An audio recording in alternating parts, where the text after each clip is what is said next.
Assalamualaikum warahmatullahi wabarakatuh. Alhamdulillahirrabbilalamin. Wassalatu wassalamu ala rasulillah. Saya Donitan, senang sekali ingin memberitahukan sebuah informasi yang heboh nih ya. Insya Allah mohon doanya, kami akan melonsing buku saya kedua yang berjudul Siapa Sebenarnya Yang Ingin Yesus Mati dalam Bible. Ini adalah sebuah kritik konsep keselamatan dalam kekristenan yang insya Allah akan kita launching pada tanggal 31 Mei 2026 bersamaan dengan Fitrah Fest 2.0 yang akan kita adakan di Masjid Raya Bintaro Jaya tanggal 31 Mei 2026 pukul 9 pagi hingga pukul 9 malam. Nah, buat para pemirsa yang ingin mendapatkan buku saya, jangan lupa datang ke MRBJ untuk mendapatkan harga khusus dari 100.000 mendapatkan harga 75.000 dan juga giveaway spesial dari Donitan. Ya, insya Allah saya juga akan tanda tangan di buku ini untuk kalian yang beli di MRBJ 31 Mei 2026. Juga ada di Tokopedia, Shopee, dan juga siapa yang mau pesan langsung ke Melisa juga boleh di nomor 0896 30 300 300. Jangan lupa, jangan ketinggalan, jangan kehabisan. Assalamualaikum warahmatullahi wabarakatuh. Baik, bismillahirrahmanirrahim. Kita mulai ya. Assalamualaikum warahmatullahi wabarakatuh. Waalaikumsalam warahmatullahi wabarakatuh. Innal hamdalillah nahmaduhu wa nasta'inuhu wa nastaghfiruh wa na'udzubillahi min syururi anfusina wa min sayyiati a'malina may yahdihillahu fala mudhillalah wa may yudlil fala hadiyalah. Asyhadu an la ilaha illallah wahdahu la syarikalah wa asyhadu anna Muhammadan abduhu wa rasuluh. Allahumma sholli wa sallim wa barik ala sayyidina Muhammadin wa ala alihi wa sahbihi ajmain. Amma ba'd. Alhamdulillah berjumpa kembali kita di kelas kepakaran Kristologi Sekolah Tinggi Ilmu Dakwah Muhammad Natsir. Ini adalah pertemuan yang ke-10 ya. Betul ya? Pertemuan 10 setelah kita kemarin melakukan ibadah Idul Adha. Betul? Ada yang ikut motong? Ada yang ikut motong nggak? Nggak? Oke. Ikut makan doang? Oh, enggak juga. Oh, masak. Oh, ini. Absen dulu ya. Febiola. Hairunia. Hasana. Mutia. Robiatul.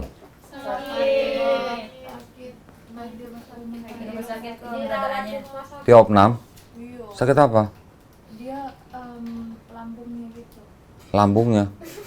Kenapa? Sakit lambung mungkin. Oh, nah. Yang kayak gitu-gitu pernah. Husnul Khotimah. Amin. Rina. Nurul. Yasma. Fitria. Aulia. Tanggal berapa sekarang? 3.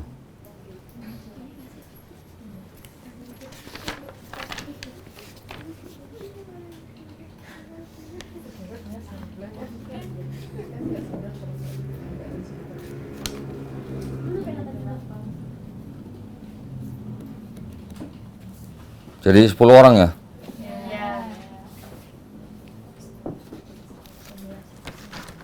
Baik, saya pulang dulu. Baik, alhamdulillah. Sekarang kita akan masuk ke dalam topik yang boleh dikatakan cukup berat.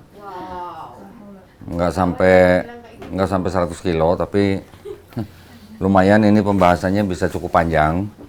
Ya, saya nggak tahu nanti jam maghrib bisa selesai atau enggak, saya nggak tahu ya. Saya coba agak cepat ya.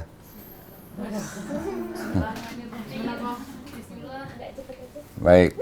Hari ini kita akan membahas tentang Yesaya 7:14. Coba buka ayatnya di Bible. Ya, Yesaya 7:14.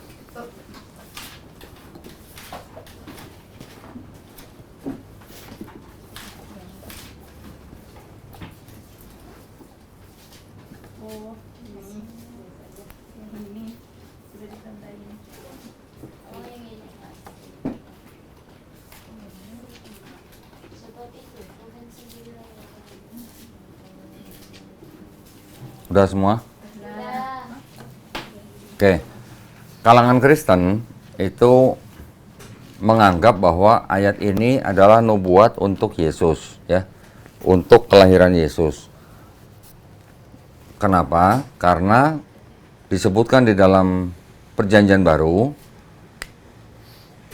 salah satu penulis Perjanjian Baru yaitu Matius menulis di dalam gospelnya bahwa dia membenarkan perkataan Nabi Yesaya bahwa Yesus itu akan disebut Immanuel, ya. Kita akan langsung masuk. Jadi nanti kita bisa dilihat, ini saya 3 sesi akan saya coba jadikan 1 sesi, ya. Jadi kita akan berbicara tentang latar belakang sejarah, analisis teks, terjemahan, perspektif, dan linguistik. Ketiga, menjawab klaim Kristen. Tadi teman-teman sudah buka Yesaya 7:14 yang bunyinya itu adalah, sebab itu Tuhan sendirilah yang akan memberikan kepadamu suatu pertanda. Sesungguhnya seorang perempuan muda mengandung dan akan melahirkan seorang anak laki-laki. Dan ia ini maksudnya siapa? Perempuan itu akan menamakan anaknya Immanuel, ya. Itu ada bahasa Ibraninya di bawah. Ayat ini dikutip oleh penulis Matius di pasal 1 ayat 23 dengan bunyi, sesungguhnya anak darah itu akan mengandung dan melahirkan seorang anak laki-laki, dan mereka ini siapa nggak tahu saya, akan menamakan dia Immanuel, yang berarti Allah menyertai kita, ya. Kalau melihat satu kalimat sepertinya kan sama dengan Yesaya 7:14 nih, ya. Ada anak darah, ada perempuan muda. Perempuan muda belum tentu anak darah. Anak darah belum tentu perempuan muda, ya kan? Kalau anak darah itu pasti konotasinya adalah perawan. Kalau perempuan muda belum tentu perawan. Kalau perawan tua ada nggak? Oh, ada. Di sini juga ada perbedaan penerjemahan bahwa yang akan menamakan anak yang lahir itu di Yesaya 7:14 adalah ia atau perempuan muda itu, atau dalam kata lain ibunya sendiri. Tapi kalau di Matius 1:23 yang akan menamakan dia itu Yesus Immanuel adalah mereka. Mereka nih siapa? Bisa aja keluarganya, bisa aja orang-orang yang hidup bersama dia. Oke. Nah, bagaimana sekarang kita tahu Yesaya 7:14 itu sedang ngomongin apa, ya? Sebelum kita buka 2 ayat ini, kita tolong baca yang Yesaya pasal 7 ayat ke dari mulai 1 dulu, ya. Yesaya 7 ayat 1. Nah, perhatikan. Ayat 14 kan ada di dalam pasal 7 ini, yang mana ini kan memang cukup panjang. Tetapi kalau kita mau tahu ayat 14 ini ngomongin apa, nah ya, kan ini ayatnya kan? Ayatnya ini, bagaimana kita tahu ayat ini sedang ngomongin apa, sedang ngomongin siapa gitu. Itu yang disebut dengan konteks, ya. Konteks itu adalah topik yang sedang dibicarakan dalam suatu surat atau ayat atau apa gitu. Nah, untuk kita tahu ini ayat sedang ngomongin apa dan ngomongin siapa, maka kita harus baca dari ayat 1. Tolong bacakan dari ayat 1 sampai ayat berapa nih? Sampai ayat 25. Oke. Silakan. Dalam zaman Ahaz bin Yotam bin Uzia Raja Yehuda, maka Rezin Raja Aram dengan Pekah bin Ramalia Raja Israel maju ke Yerusalem untuk berperang melawan kota itu, namun mereka tidak dapat mengalahkannya. Lalu diberitahukanlah kepada keluarga Daud, Aram telah berkemah di wilayah Efraim. Maka hati Ahaz dan hati rakyatnya gemetar ketakutan seperti pohon-pohon hutan bergoyang di tiup angin. Berfirmanlah Tuhan kepada Yesaya, baiklah engkau keluar menemui Ahaz, engkau dan Shear-Yasub anakmu laki-laki ke ujung saluran kolam atas, ke jalan raya pada padang tukang penatu. Dan katakanlah kepadanya, teguhkanlah hatimu dan tinggallah tenang. Janganlah takut dan janganlah hatimu kecut karena kedua patung kayu api yang berasap ini, yaitu kepanasan amarah Rezin dengan Aran dan anak Remalia. Mana tadi? Oleh karena Aram dan Efraim dengan anak Remalia telah merancang yang jahat atasmu dan dengan berkata, marilah kita maju menyerang Yehuda dan menakut-nakutinya serta merebutnya. Kemudian mengangkat anak Tabel sebagai raja di tengah-tengahnya. Maka beginilah firman Tuhan Allah, tidak akan sampai hal itu dan tidak akan terjadi. Sebab Damsyik ialah ibu kota Aram dan Rezin ialah kepala Damsyik. Dalam 65 tahun Efraim akan pecah, tidak menjadi bangsa lagi. Dan Samaria ialah ibu kota Efraim. Dan anaknya Remalia ialah kepala Samaria. Jika kamu tidak percaya, sungguh kamu tidak teguh jaya. Tuhan melanjutkan firman-Nya kepada Ahaz, katanya, mintalah suatu pertanda dari Tuhan Allahmu, biarlah itu sesuatu dari dunia orang mati paling bawah dan sesuatu dari tempat tertinggi yang di atas. Tetapi Ahaz menjawab, aku tidak mau meminta, aku tidak mau mencobai Tuhan. Lalu berkatalah Nabi Yesaya, baiklah dengarkanlah, hai keluarga Daud, belum cukupkah kamu melelahkan orang sehingga kamu melelahkan Allahku juga. Sebab itu Tuhan sendirilah yang akan memberikan kepadamu satu pertanda. Sesungguhnya seorang perempuan muda mengandung dan akan melahirkan seorang anak laki-laki dan ia akan menamai dia Immanuel. Ia akan makan dadih dan madu sampai ia tahu menolak yang jahat dan memilih yang baik. Sebab sebelum anak itu tahu menolak yang jahat dan memilih yang baik, maka negeri yang kedua rajanya engkau takuti akan ditinggalkan kosong. Tuhan akan mendatangkan atasmu dan atas rakyatmu dan atas kaum keluargamu hari-hari seperti yang belum pernah datang sejak Efraim menjauhkan diri dari Yehuda, yakni Raja Asyur. Pada hari itu akan terjadi, Tuhan bersuit memanggil lalat yang ada di ujung anak-anak sungai Nil dan memanggil lebah yang ada di tanah Asyur. Dan semuanya akan datang hinggap di lembah-lembah yang terjal dan celah-celah bukit-bukit batu, di segala pagar duri dan di segala tanah pengembalaan. Pada hari itu dengan pisau cukur yang dipinjam dari seberang sungai Efrat, yakni Raja Asyur, Tuhan akan mencukur kepala dan bulu paha, bahkan pisau itu akan melenyapkan janggut juga. Pada hari itu, setiap orang akan memiara seekor lembu betina yang muda dan 2 ekor domba. Dan karena banyaknya susu yang dihasilkan, mereka akan makan dadih. Sungguh dadih dan madu akan dimakan oleh setiap orang yang masih tinggal di dalam negeri. Pada hari itu setiap tempat di mana biasanya tumbuh 1000 pohon anggur dan yang berharga 1000 shikal perak akan menjadi tempat putri malu dan rumput. Orang pergi ke sana terpaksa membawa anak-anak panah dan busur, sebab putri malu dan rumput belaka seluruh negeri itu. Dan engkau tidak berani pergi ke segala lereng gunung yang biasa dicangkul karena takut akan putri malu dan rumput. Di situ hanya lembu dan domba akan berkeliaran. Oke. Kira-kira tadi kita baca dari ayat 1 sampai 25 lagi ngomongin apa kira-kira? Siapa? Raja Ahaz kan? Raja Ahaz di sini apa? Dikepung oleh Rezin, Raja Aram, dan Pekah, Raja Israel. Ya kan?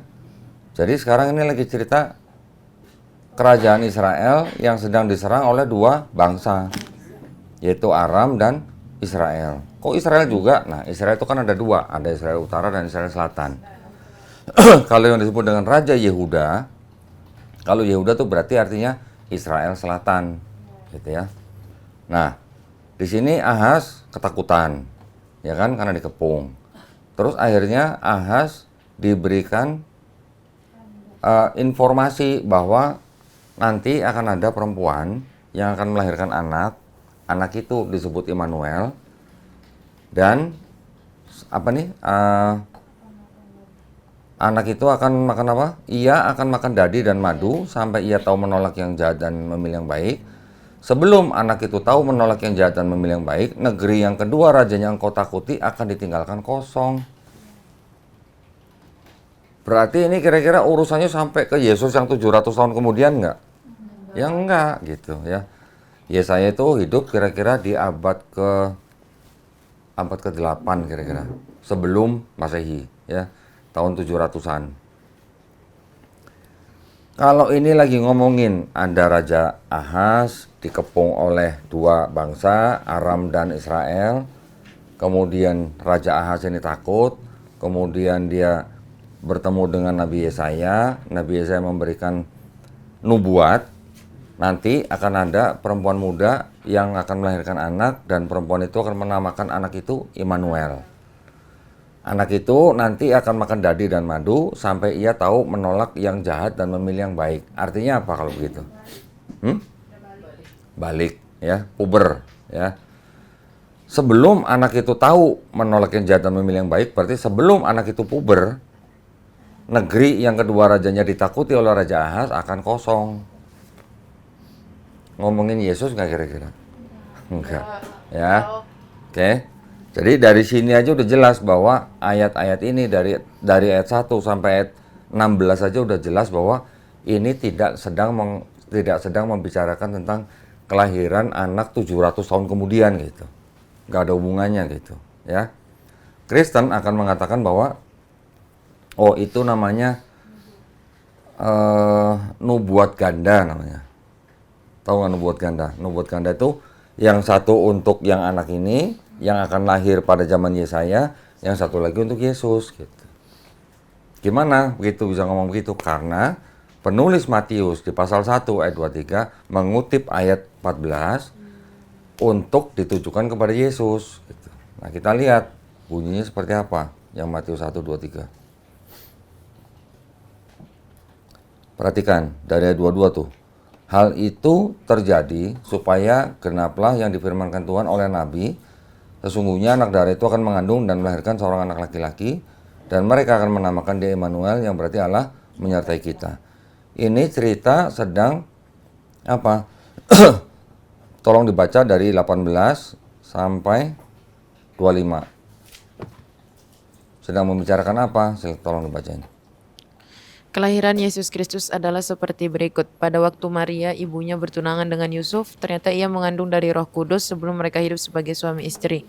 Karena Yusuf suaminya seorang yang tulus hati dan tidak mau mencemarkan nama istrinya di muka umum, ia bermaksud menceraikannya dengan diam-diam.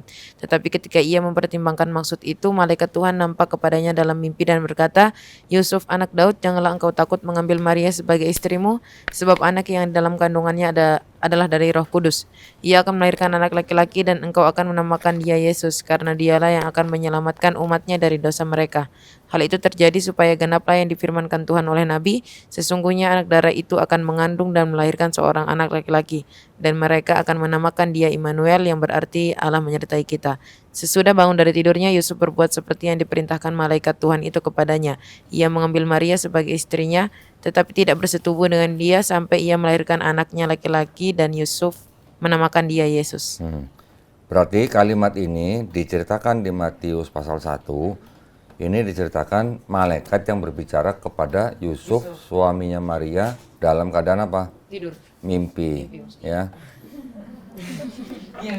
Paham ya? Jadi Yesaya 7:14 lagi ngomongin Raja Ahaz dan Nabi Yesaya. Matius lagi cerita Yusuf mimpi. Dia ketika bertunangan dengan Maria, ternyata Maria sudah hamil. Ya, dari Roh Kudus. Terus mimpi bahwa malaikat memerintahkan Yusuf untuk menikahi Maria. Terus supaya genap firman Tuhan bahwa anak darah atau Maria itu akan mengandung melahirkan seorang anak laki-laki, dan mereka ini mungkin bisa aja orang-orang yang hidup bersama Yesus akan menyebut Yesus Immanuel. Setelah malaikat mengatakan demikian, Yusuf baru mengambil Maria sebagai istrinya atau menikahi. Oke? Sampai di sini kira-kira nyambung nggak? Enggak sama yang tadi. Sama Yesaya 7:14 sama Matius 1:23 kira-kira nyambung nggak kira-kira? Ya, walaupun ada kalimat yang sama, mirip, tapi kan sebenarnya nggak nyambung. Iya kan? Konteksnya beda gitu. Berarti kalau begitu, ini ada dugaan penulis Matiusnya ngapain? Kalau begitu? Hah? Ngarang. Kalau ngarang bukan dari tulisan orang lain. Kalau ini kan tulisan orang lain, Yesaya 7:14. Menyadur. Atau mengutip Iya. Ya, diambil ayatnya, tapi konteksnya nggak dibawa gitu. Konteksnya Yesaya 7:14 apa? Raja Ahaz yang sedang perang. Yang diambil cuman dianggap perkataan Nabi Yesaya, diambil, dicocokkan untuk Yesus. Gitu. Ya, bagaimana mau dibilang ini nubuat gitu? Karena ada kalimat begini tadi kan, hal itu terjadi supaya kenapa yang difirmankan Tuhan oleh Nabi. Nggak ada hubungannya. Sampai sini jelas ya? Ini kita belum masuk ke hal teknis ya. Yang saya maksud dengan hal teknis itu nanti kita melihat dari sisi bahasanya, dari konteksnya tadi kita udah baca ya, dari perspektifnya orang Yahudi dan dari sejarahnya. Nanti kita akan menuju kepada ayat-ayat yang mendukung cerita di dalam Yesaya 7 ayat 1 sampai berapa tadi? 25 ya. Iya. Oke. Kita lihat di sini ada ayat 2 Tawarik 28 ayat 1. Tolong bacain. Ini bercerita juga tentang Raja Ahaz yang tadi diceritakan di Yesaya 7 dari mulai ayat 1. Tolong bacain. Ahaz berumur 20 tahun pada waktu ia menjadi raja dan 16 tahun lamanya ia memerintah di Yerusalem. Ia tidak melakukan apa yang benar di mata Tuhan seperti Daud bapa leluhurnya. Yang 2 Samuel 7:16. Keluarga dan kerajaanmu akan kokoh untuk selama-lamanya di hadapanku, tahtamu akan kokoh untuk selama-lamanya. Oke. Ini lagi cerita tentang Ahaz, ya, orang yang sama. Ada lagi. Kalau yang tadi Yesaya 71, yang Yesaya 72 itu pendukungnya adalah 2 Tawarik 28 ayat 5 sampai 6. Tolong bacain. 5. Sebab itu Tuhan Allahnya menyerahkannya ke dalam tangan raja orang Aram. Mereka mengalahkan dia dan menawan banyak orang daripadanya yang diangkut ke Damsyik. Kemudian ia diserahkan pula ke dalam tangan raja Israel dan mengalami kekalahan yang besar. 6. Sebab dalam sehari Pekah bin Remalia menewaskan di Yehuda 120.000 orang. Semuanya orang-orang yang tangkas oleh karena mereka telah meninggalkan Tuhan, Allah nenek moyang mereka. Nah, Yesaya 7:16 ayat pendukungnya ini 2 Raja-Raja 16 ayat 8 sampai 9. Langsung bacain. 8. Ahaz mengambil perak dan emas yang terdapat dalam rumah Tuhan dan dalam perbendaharaan istana raja dan mengirimnya kepada Raja Asyur sebagai persembahan. 9. Maka Raja Asyur mendengarkan permintaannya dan maju melawan Damsyik, merebutnya dan mengangkut penduduknya tertawan ke Kir, tetapi Rezin dibunuhnya. Ya. Tambahan ayat 16 pendukungnya 2 Raja-Raja 15 29 sampai 30. 9. Dalam zaman Pekah Raja Israel datanglah Tiglat-Pilesir Raja Asyur, direbutnyalah Iyon, Abel, Bet Maha, Yanoah, Kedes dan Hazor, Gilead dan Galilea, seluruh tanah Naftali, lalu diangkutnyalah penduduknya ke Asyur ke dalam pembuangan. 30. Hosea bin Ela mengadakan persepakatan melawan Pekah bin Remalia, dibunuhnyalah dia, kemudian dia menjaga raja menggantikannya dalam tahun ke-20 zaman Yotam bin Uzia. Sekarang pertanyaannya adalah, benarkah Yesaya 7:14 itu merupakan penggenapan nubuatan di Matius 1 ayat 23. Nah, sekarang kita kaji ayat-ayatnya. Kita akan lihat ayat dalam teks aslinya ya, itu teks aslinya. Yang merah itu ada kata namanya ha-almah ya. Kalau mau lihat komplitnya kita bisa lihat di sini sebentar.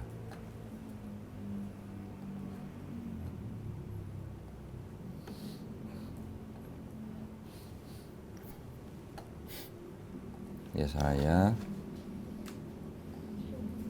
7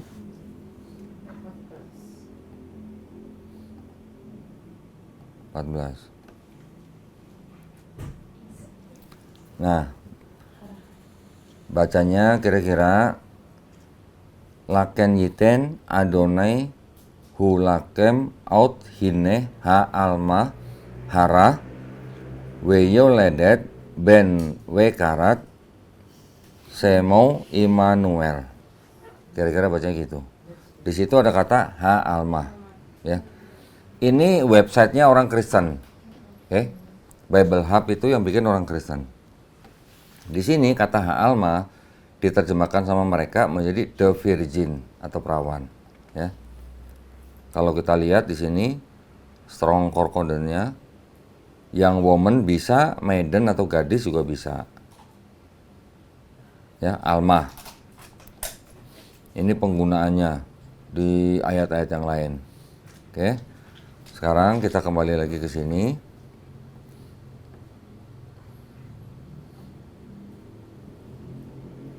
Di KJV.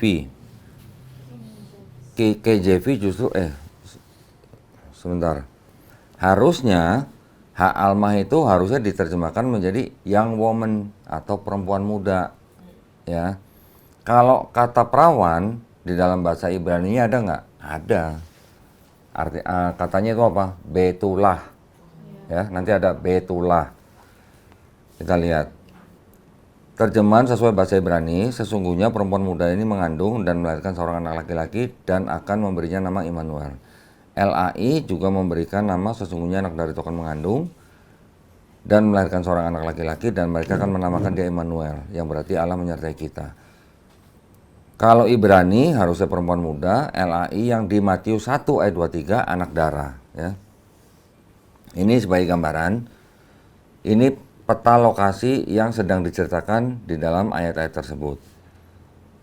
Kalau kita melihat daripada Palestina, ini yang ada Kingdom of Israel nih, ada juga Philistine State, ada juga Kingdom of Judah. Nah, yang tadi Ahaz, Raja Yehuda itu yang di sini, yang warnanya merah atau merah ini nih. Yang Israel itu yang di utara, itu yang ini yang warna biru. Oke.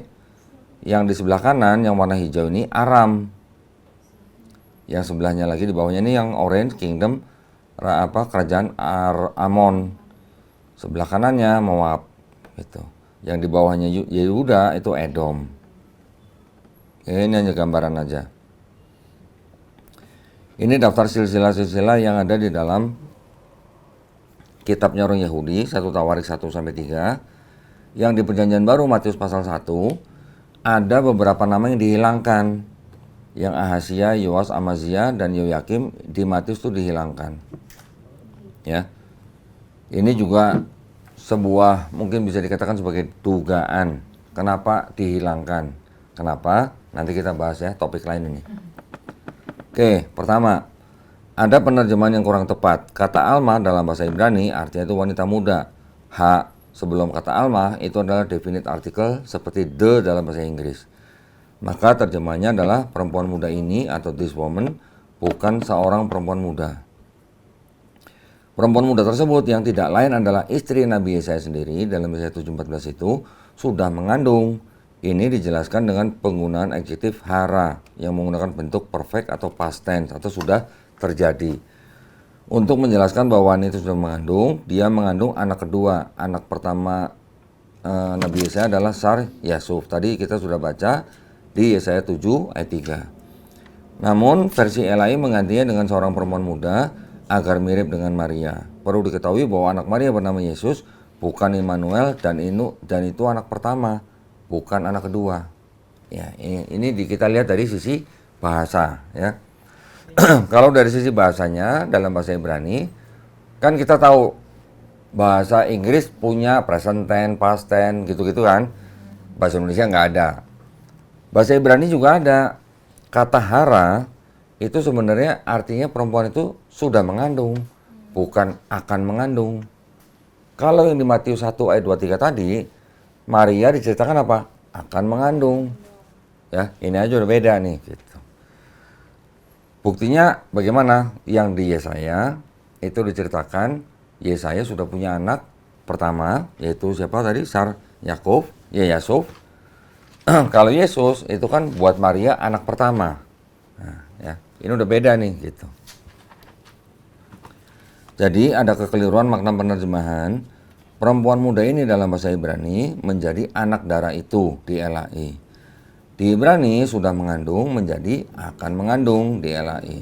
Teks dalam ayat tersebut, perempuan muda ini pada saat diturunkannya ayat tersebut sudah mengandung dan terjadinya kira-kira sekitar 700 sebelum Masehi. Jika itu yang dimaksudkan Yesus, apa mungkin baru lahir 700 tahun kemudian? Tidak mungkin. Hamil 700 tahun jelas tidak masuk akal. Ya. Dan perempuan muda itu juga sudah melahirkan anaknya. Di mana? Di Yesaya pasal 8 ayat 3. Nanti kita lihat ya. Nama lain daripada Immanuel adalah Maher Shalal Hasbaz. Nama Immanuel adalah nama yang diberikan ibunya, sedangkan nama Maher Shalal Hasbaz adalah nama yang diberikan Nabi Yesaya ayahnya. Yesaya 8 ayat 3. Kemudian aku menghampiri istriku, ia mengandung dan melahirkan seorang anak laki-laki. Lalu berfirmanlah Tuhan padaku, namailah dia Maher Shalal Hasbaz. Nama tersebut adalah nama yang diberikan ayahnya, yaitu Nabi Yesaya sendiri. Buat orang Yahudi itu adalah hal yang umum kalau orang itu punya dua nama, ya. Daniel dan Keleab juga orang yang sama. Orang Yahudi memiliki kebiasaan meletakkan nama kedua atau alias. Misalnya Esau memiliki nama alias Edom. Benyamin juga memiliki nama alias Ben-Oni. Daniel juga memiliki alias Kileab. Kileab dalam Ibrani itu dari kata kala atau menutup, tinggal, memelihara, dan ayah. Kileab berarti seperti ayahnya. Benyamin atau Ben ini sih mungkin dari sisi tradisi lah ya. Kita nggak usah terlalu bacain semua karena makan waktu nih. Kedua, siapakah Immanuel? Anak yang bernama Immanuel memiliki ciri makan dadi dan madu sampai ia bisa membedakan yang baik dan yang buruk. Yesaya 7:15. Ciri tersebut tidak terdapat pada Yesus. Yesus tidak pernah diceritakan makan dadi dan madu waktu kecil. Immanuel juga lahir secara normal, tidak dari perawan suci, tapi dari istri Yesaya sebagai anak kedua. Di seluruh perjanjian baru, Yesus tidak pernah disebut Immanuel. Ya, dari Matius sampai Wahyu, baik murid-muridnya, baik orang-orang yang pernah hidup bersama Yesus, baik penulis-penulis yang lain seperti Paulus, Petrus, Yakobus, Yohanes, tidak pernah juga menyebut Yesus sebagai Immanuel. Lukas juga menyebutnya Yesus. Ya, Lukas 1 ayat 31 dinamai Yesus. Jadi sesuai konteks dalam ayat ini, Immanuel itu bukan Yesus. Oke? Singkat cerita, saat itu terjadi perang Syria Efraim yang terjadi semasa kehidupan Nabi Yesaya pada zaman pemerintah Raja Ahaz, kira-kira tahun 732 atau 731 sampai 716 atau 715 BC atau before Common Era. Nabi Yesaya gundah, kapankah musuhnya Rezin dan Pekah dikalahkan? Lalu Tuhan memberitahu Yesaya bahwa Tuhanlah yang akan memberi tanda kapan musuh dikalahkan. Tandanya apa? Perempuan muda ini, istri Yesaya sendiri, mengandung anak yang kedua dan diberi nama Immanuel. Nah, jadi pada saat Immanuel bisa membedakan yang baik dan buruk, yaitu Rezin dan Pekah, musuhnya dibunuh. Ada di 2 Raja-Raja 15 ayat 29 sampai 30 dan 2 Raja-Raja 16 ayat 5 sampai 9. Ini yang dimaksud nubuat dalam ayat tersebut. Oke. Lagi ngomongin Raja, Rezin dan Pekah, sama Kristen diambil sebagai Yesus. Mungkin orang Kristen juga boleh dikatakan ya mereka kan cuman ngikut ya. Ngikut dari mana? Dari penulis Matius.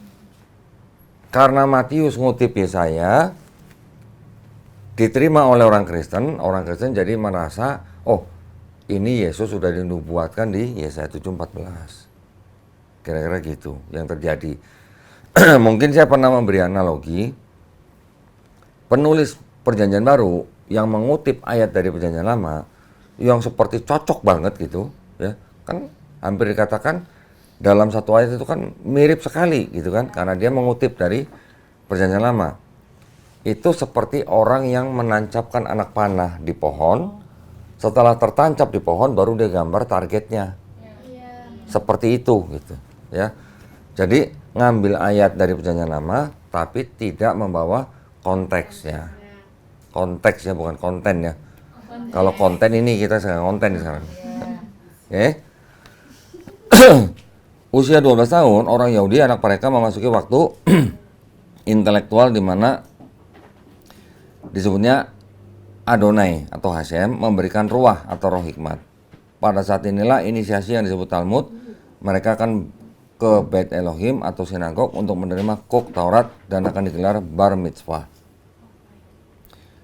Dalam gospel diceritakan juga pada usia 12 tahun Yesus ke Bait Elohim untuk menerima kuk Taurat sehingga ia disebut bar mitzvah. Buat laki-laki umur kira-kira 13 tahun, buat perempuan, anak perempuan kira-kira 12 tahun. Ketiga, tentang nama Immanuel. Nama Immanuel artinya Allah menyertai kita, sebenarnya nama yang umum di kalangan orang Yahudi, ya. Nama-nama orang Yahudi itu banyak yang mengandung atau berisi nama Tuhan.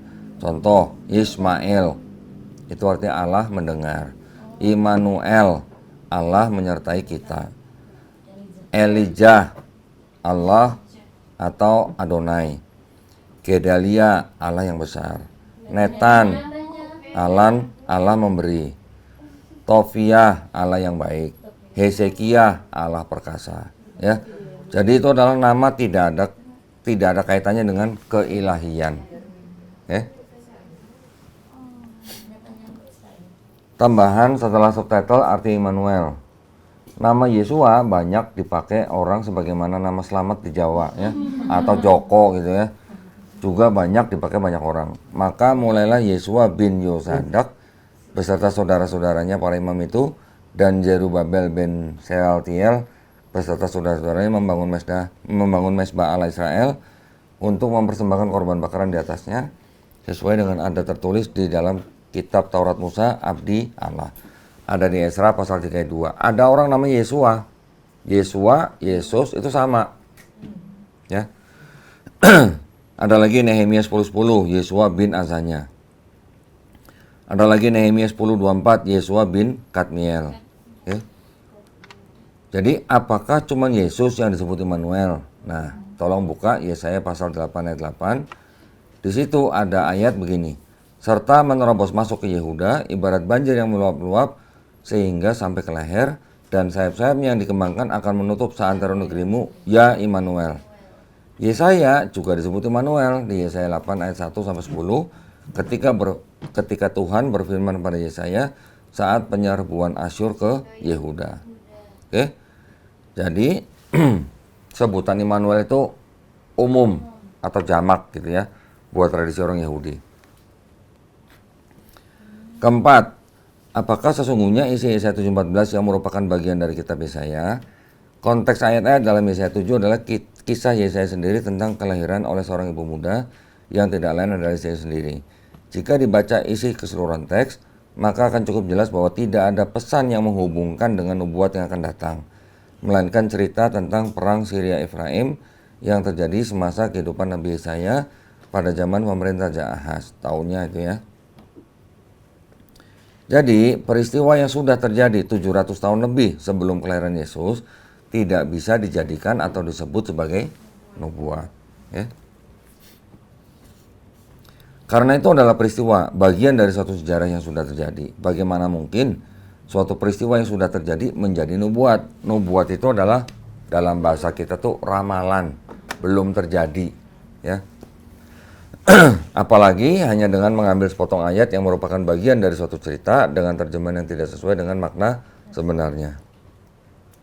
Jadi cukup jelas bahwa itu peristiwa sejarah yang ditulis oleh Nabi Yesaya. Baca keseluruhan Yesaya, nanti akan jelas ceritanya. Itu adalah peristiwa kelahiran anak Nabi Yesaya kedua yang memang dinubuatkan, dan nubuat itu sudah terjadi dengan matinya kedua pemimpin tersebut, Rezin dan Pekah, yaitu pada saat anak Nabi Yesaya Immanuel sudah dapat membedakan yang mana yang baik dan mana yang buruk sesuai dengan nubuatnya. Jadi tidak ada kaitannya dengan peristiwa yang akan datang karena sudah terjadi. Gitu. Ya, Kristen klaim bahwa Matius menulis berdasarkan terjemahan Septuaginta.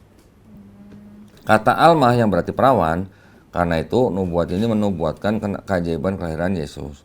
Ketiga, ini adalah penggenapan ganda. Nah, yang tadi saya bilang, nubuat ganda. Ya, bahwa yang satu untuk anak kedua Nabi Yesaya, satu lagi untuk Yesus. Menurut mereka bahasa Ibrani tidak mempunyai tenses.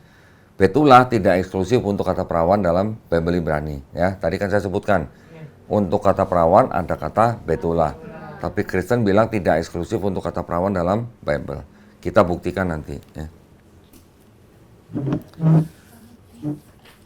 Apa jawaban yang paling tepat untuk klaim tersebut? Nanti kita lihat di sesi kedua dan ketiga. Sekarang kita masuk sesi kedua.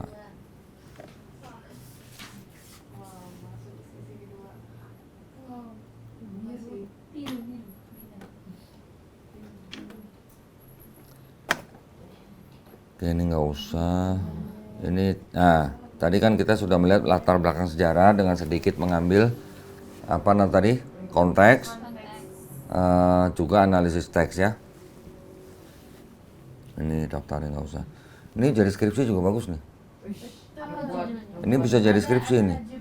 Karena ada ininya nih. Nih lihat nih, ya. Tadi apa namanya? Yesaya 7 ayat 1 sampai 2 sudah saya kasih rujukan kan ya? Sudah dibaca ya tadi ya. 7 14 sampai 16 juga sudah. Sekarang Yesaya 7:20. Nah, ini. Pada hari itu dengan pisau cukur yang dipinjam dari seberang sungai Efrat yakni Raja Asyur, Tuhan akan mencukur kepala dan bulu paha, bahkan pisau itu akan melenyapkan janggut juga. Kalian kalau baca ayat begini, apa yang ada di pikiran kalian?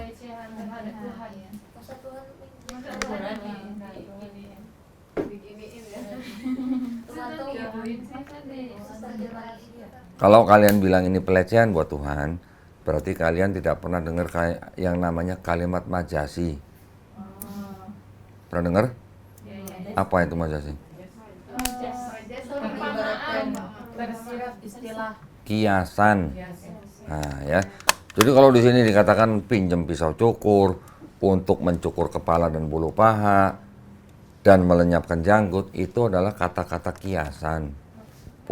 Bukan harfiah Tuhan punya bulu paha, bukan. Jadi ini bukan melecehkan Tuhan, ini adalah bahasa kiasan penulis kitab Yesaya yang menggambarkan Tuhan Elohim yang Maha Esa itu meminjam pisau cukur itu dalam arti apa? Meminjam seperti alat gitu, atau bisa dikatakan alat yang fungsinya seperti pisau cukur. Hah? Apa? Tapi konteks bahasanya bukannya tetap meminjam. Iya, meminjam. Meminjam artinya apa? Tidak meminjam, yang punya modal. Bukan, artinya menggunakan apa yang ada di bumi. Ya. Makanya saya bilang, jangan buru-buru kita menafsirkan kitab suci orang. Kita tidak boleh menafsirkan kitab suci orang.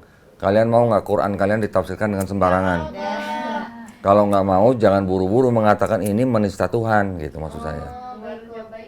Paham ya? Ini tadi kan sedang cerita, Yesaya 71 sampai 19 sedang menceritakan Raja Ahaz dikepung dua bangsa, Aram dan apa tadi? Israel. Kemudian ada nubuat yang akan menyelamatkan Raja Ahaz. Ini kurang lebih seperti apa? Seperti Tuhan membantu Raja Ahaz, Raja Yehuda itu dengan membasmi ya raja-raja, dua raja yang mengepung Yehuda. Kira-kira gitu. Oke. Kalau mau baca tafsir lengkapnya, baca buku tafsir mereka. Ada buku tafsirnya. Oke. Jadi saya tidak menyarankan kalian kalau baca ayat langsung dipikirkan secara harfiah. Nanti dulu gitu ya. Di Quran banyak nggak ayat majasi? Banyak. Kalian kalau mau pakai standar yang sama, apakah kalian berani mengatakan ada ayat di Quran yang menista Allah SWT? Nggak boleh. Ya, paham ya? Saya bandingkan penerjemahan KJV, ya King James Version, dengan penerjemahan Yahudi berdasarkan teks Ibraninya. Perhatikan, kalau King James Version mereka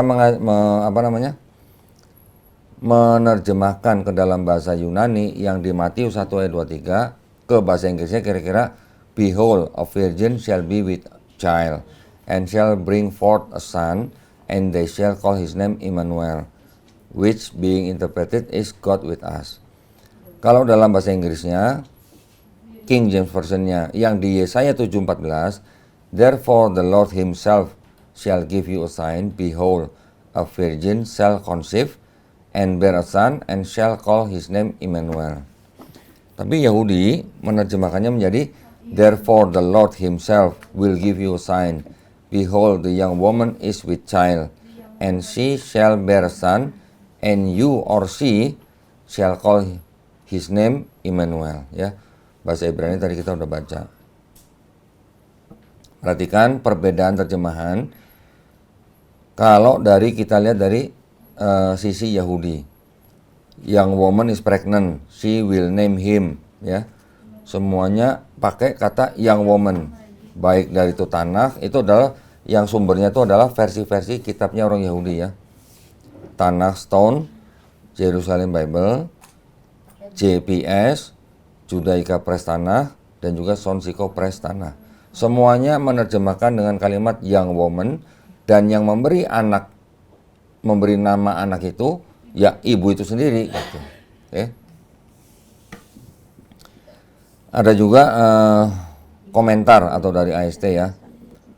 Baik Yesaya menurut Rashi atau Ahaz menurut Radak, young wife will bear a son and through prophetic inspiration will give him the name Emmanuel, which means God is with us, thus in effect prophesying that Judah will be saved from the threat of Rezin and Pekah. Artinya apa? Artinya anak itu sebagai tanda bahwa sebelum anak itu mengetahui yang baik dan buruk, itu akan membebaskan Yehuda dari Rezin dan Pekah. Kira-kira gitu, ya. Yang lain sih kurang lebih sama. Nah, sekarang kita lihat terjemahannya Kristen.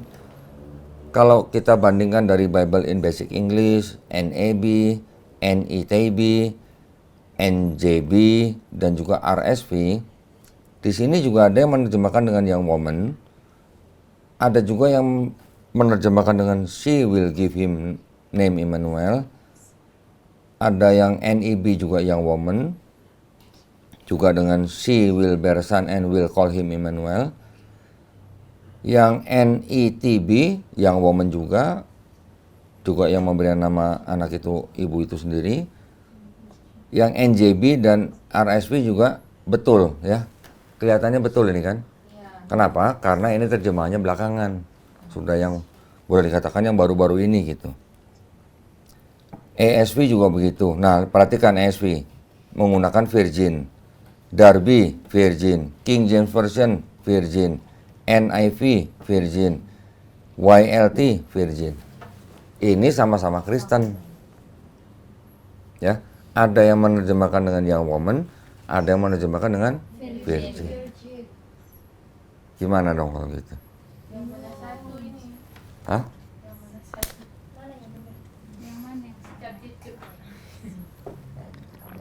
Berarti kalau begitu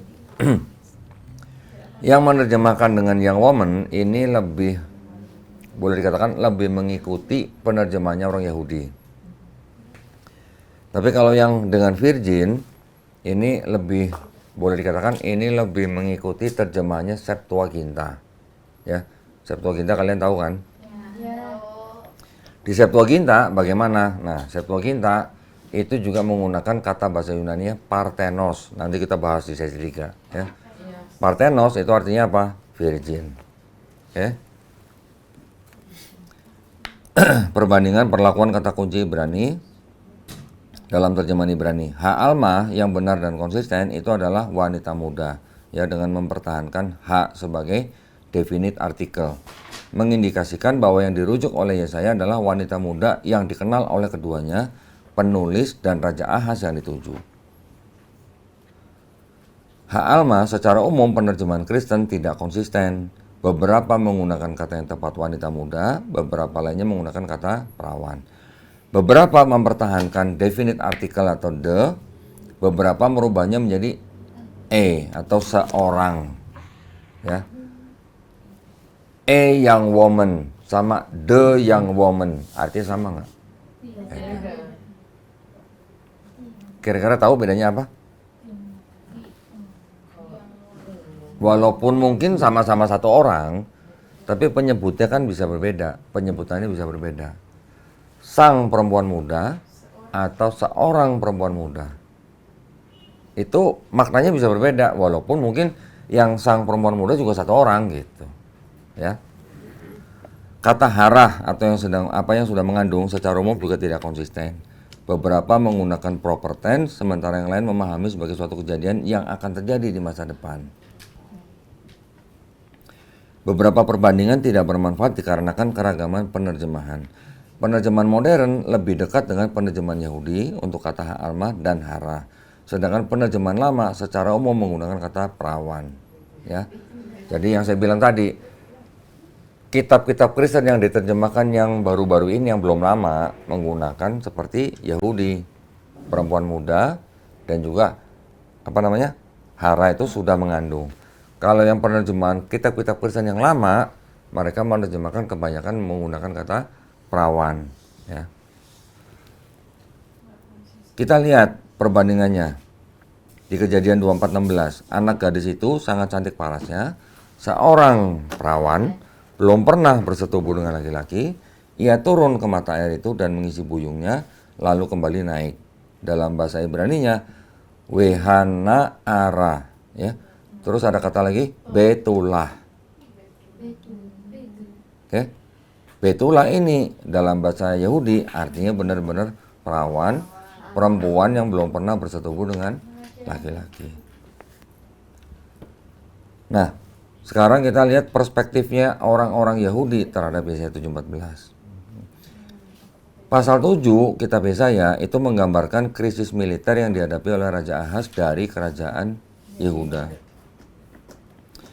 Ancaman datang dari kerajaan Israel Utara yang dipimpin oleh Raja Pekah dan juga kerajaan Syria atau Aram yang dipimpin oleh Raja Rezin. Raja Ahaz dan bangsanya ketakutan. Tuhan mengutus Nabi Yesaya untuk meyakinkan Raja Ahaz bahwa Tuhan memberikan perlindungan dan pasti diselamatkan. Dua kerajaan di atas akan gagal.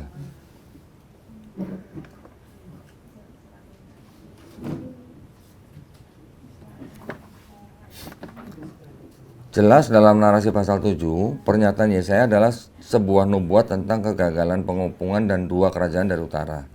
Ayat 15-16, saat anak yang disebut Immanuel itu dapat membedakan yang baik dan yang buruk, raja-raja dari kerajaan utara itu akan mati. Buktinya di mana? Ada di 2 Raja-Raja 15:29-30 dan 2 Raja-Raja 16:9. Menegaskan bahwa nubuat tersebut terpenuhi ketika dua raja tersebut dibunuh. Yesaya 7:14, Immanuel menunjukkan bahwa perlindungan Tuhan atas Raja Ahaz dan rakyatnya sehingga selamat dari ancaman kedua kerajaan dari utara. Jadi jelas, Yesaya 7:14 adalah nubuat jangka pendek yang merupakan narasi historis yang sudah tergenapi dalam waktu singkat, bukan dalam masa 7,5 abad lamanya. Oke, sekarang anak laki-laki balik atau puber itu kira-kira umur berapa? 13. Kurang lebih 13 tahun ya. Dari anak lahir sampai dia balik 13 tahun. Kalau Kristen mengambilnya ini nubuat untuk Yesus yang kira-kira 700 tahun setelah Yesaya. Jadi kalau di di kitab Yahudi khususnya mengenai Yesaya 7:14, penggenapannya itu tidak sampai puluhan tahun. Hanya sampai anak masuk usia balik. Ya, gitu. Oke, sekarang kita lihat dari sisi linguistik teks Ibrani Yesaya 7:14. Dari kata Ot, Ha'alma, Hara, dan Yoledet, Karat, dan Immanuel. Ini saya nggak usah bacain satu-satu ya, ini banyak sekali. Kata Ot ini saya tampilkan di satu kolom ayat, itu ada ayat-ayat yang dipakai. Ya, jadi ini menunjukkan bahwa kalau terjemahannya Yahudi konsisten. Ya, nanti kita lihat juga nih yang Ha'alma. Semua ada ayat-ayat yang lain di seluruh perjanjian lama, di seluruh tanah maksud saya. Ya, setiap kata Ha'alma diterjemahkannya apa? Wanita muda. Itu. Ayat-ayatnya ada tuh. Kejadian 24:43, Keluaran 28, Yesaya 7:14, Amsal 30:19, Mazmur 68:26, Kidung Agung 1:3, Kidung Agung 6:8 dan sebagainya. Kata hara, ini juga ada ayat-ayatnya. Sedang mengandung, bukan akan mengandung ya. Kata weyoledet, ini yang artinya juga akan melahirkan. Ada di ayat-ayatnya itu juga. Kata wekarat, ya. Orangnya, ini kata ganti orangnya, juga ada di Kejadian 16:11, Yesaya 7:14 dan 60:18. Ini disebutkan spesifikasinya apa? Orang kedua tunggal, jenis kelaminnya feminin. Feminin artinya perempuan. Berarti kalau kamu atau dia yang dimaksud di dalam ayat itu untuk perempuan gitu. Berarti siapa? Istrinya Nabi Yesaya. Itu maksudnya, ya. Jadi sisi linguistik juga tidak bisa diabaikan, ya. Contoh dalam bahasa Inggris, and she will. Orang Inggris tahu yang disebut she pasti perempuan gitu. Tapi kalau ini kok tiba-tiba dari she bisa jadi they mereka gitu. Ya. Nama Immanuel muncul 2 kali di tanah Ibrani, di Yesaya 7:14 dan Yesaya 8 ayat 8. 8 apa 10 ya? 88 ya.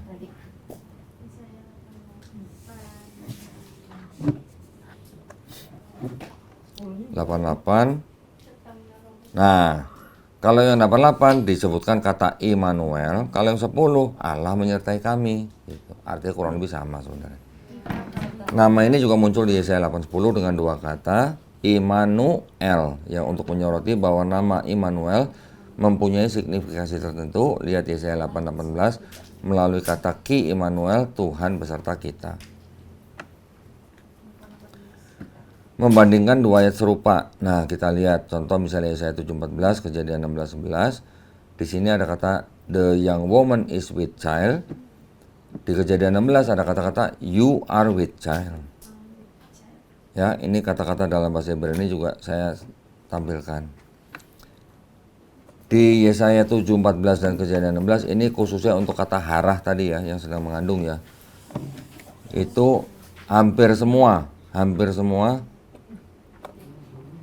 Tapi ini ada yang campur juga nih, ini campur Kristen nih. Kalau yang Kristen akan mengandung, kalau yang Yahudi sedang mengandung. Okay. Menurut beberapa penafsir Yahudi, ayat itu menunjukkan nubuat yang akan terjadi dalam waktu yang dekat. Ya, beberapa penerjemahan Kristen modern mengikuti gaya penafsiran Yahudi. Sedangkan teologi Kristen yang umum, ayat itu menunjukkan nubuat yang akan terjadi kira-kira 730 tahun di masa mendatang. Ini tadi udah ya. Ini kan klaimnya Kristen nih. Tadi kita udah baca nih. Nah, sekarang ini sesi kedua. Kita masuk sesi ketiga. Nah, sesi ketiga ini khusus 18 tahun ke atas nih. Ada yang belum 18 belum? Yang mana? Yang mana belum 18? 17. Bentar ya.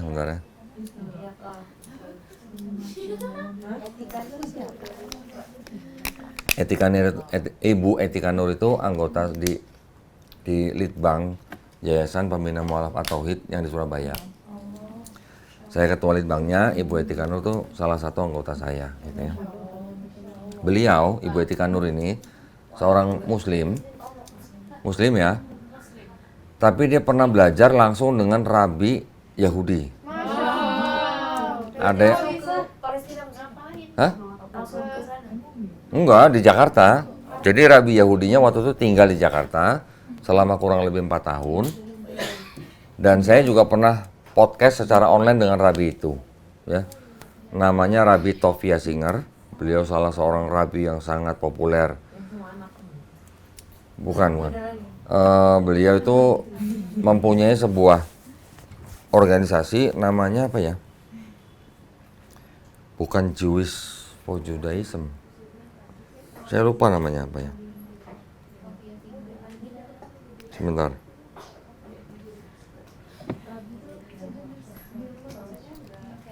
Tovia Singer. Ini orangnya nih. Wah. Nah, ini pernah tinggal di Indonesia selama 4 tahun. Dia juga boleh dikatakan apa ya? Belum balik sini lagi. Dia di Jakarta juga memberikan pendidikan kepada orang-orang yang mau belajar tentang agama Yahudi. Baik kepada orang-orang yang ternyata punya darah Yahudi, orang Indonesia tapi punya darah Yahudi, atau siapa saja yang mau belajar. Mau agama apa aja boleh. Nah, Ibu Etika Nur termasuk salah satunya. Ya. Dia punya organisasi yang namanya Outreach Judaism. Artinya apa? Bukan, artinya dia menggunakan organisasi itu untuk mengupayakan supaya orang-orang Yahudi yang sudah masuk Kristen untuk kembali ke agama Yahudi. Orang Yahudi yang masuk Kristen juga banyak, ya. Oke, ini tadi udah sama. Ini juga sama. Nah, sekarang kita sesi 3 ini lebih banyak ke menjawab klaim Kristen yang tadi ya. Ini kan klaimnya. Tadi kita udah baca. Pertama, ini menurut mereka di dalam Septuaginta Kejadian 24:16 itu juga ada kata Parthenos. Bahasa Ibraninya perawan, konsisten Betula, wanita muda konsisten Alma. Coba kita lihat Kejadian 24:16.